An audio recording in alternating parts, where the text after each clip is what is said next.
Financial independence can mean different things to different people. For some, it means having enough money to buy anything they could possibly desire, while for others, it means never having to work again. However, these two groups of people have one thing in common. They won't have to worry about money.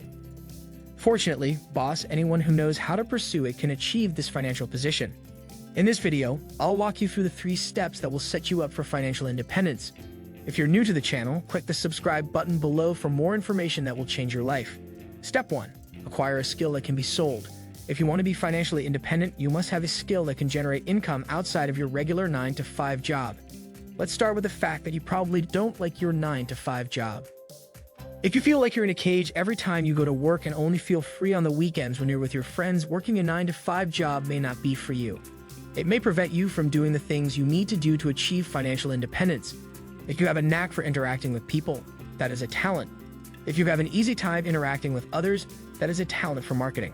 If you are unsure of your talent, ask the people you spend time with. They may be able to see you differently than you see yourself and point out your areas of strength. You can also evaluate yourself based on the activities you enjoy. In addition to teaching one person at a time, the approach has the potential to reach more individuals. People also tend to overlook consulting skills. If there is anything that you are good at, there will be people who want to follow your lead and work with you and who achieve the same outcomes that you have. For instance, many businesses are looking for consultants who can help them with employee concerns like employee engagement and training. Ask yourself if you have any knowledge of a particular subject that others could profit from.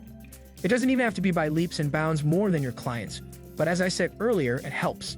Someone who makes $3,000 a month but spends $2,700 a month on expenses is not better than someone who makes $3,000 but spends only $700 a month. The person who makes $3,000 has only $300 left over at the end of the month, while the person who makes $3,000 still has $800. To be financially independent, you must spend a certain amount of money each month. This amount of investment each year can definitely help you eventually achieve the financial freedom you desire, and I'll now go through some practical steps you can use to adjust your spending. I just gave the example of someone making $3,000 per month and spending only $700 in a month. He would still have about $2,300 to save and invest at the end of the month, which is about $27,000 per year. Setting a long-term financial goal will help you save more money and eventually invest for the future.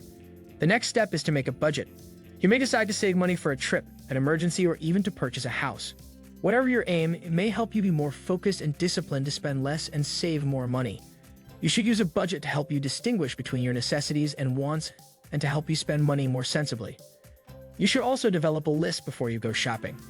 Going to the store without a list causes you to buy stuff you do not need almost always, and this is a waste of money because you may wind up with items you will never use. Another habit you should develop is waiting to buy items you are not sure you need.